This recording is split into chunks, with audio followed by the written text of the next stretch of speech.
country with all the forces that he's assembled. But can he then occupy them successfully? Can he digest Ukraine that might become the so-called porcupine, as its leaders have promised they will be? In other words, they will be a fierce insurgency. If the Soviet Union didn't like what they found in Afghanistan, Russia really won't like Ukraine. And I talked with Ukrainian parliamentarians. Sorry to interrupt you there. Sorry to interrupt you there, General. I just wanted to sort of bring it back because you have been in the room when tough decisions about what the US should do, you've been there. What do you think they will have considered, measures that stop short of military confrontation but go beyond sanctions? What might that look like? Well, I'm sure there's a whole menu of possible options that will be presented to the president either tonight or sometime tomorrow. It could include deployment of more U.S. forces to Europe. It could include deployment of some of them further to the east, more to Poland, Romania, the frontline Eastern European countries, the Baltic states. It could include, again, more sanctions. It could include a variety of other economic activities.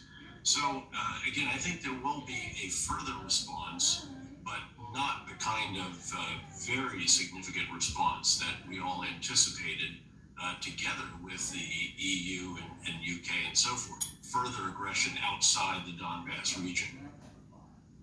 Do you worry that with sanctions, obviously they hit economically for Russia? I mean, does that drive it closer to China, another one of America's foes, if you like, on the global stage at the moment?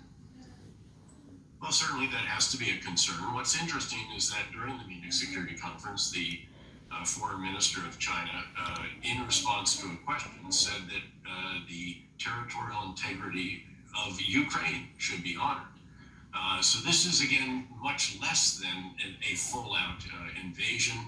Again, it is limited to the Donbass. It is unwelcome. It's terrible. But this could backfire on Putin, as the entire episode could. I was sitting there, in fact, and thinking, he's trying to make Russia again. What he has really done is make NATO great again. He's given NATO the greatest... Ezekiel 38, trying to make Russia great again. It is unified again. NATO was never great. The beast is collapsing. The beast will hate the whore. Revelation 17. Is also the reliance that Europe has on the United States. And of course, it's the United States whose leadership is keenly aware that they need to show that they are a dependable partner in the wake of what took place in Afghanistan. So it sounds like if this was a test of Joe Biden, then it hasn't necessarily worked at this point. Retired General David Petraeus, thank you so much for joining us on the program this evening. Thank you.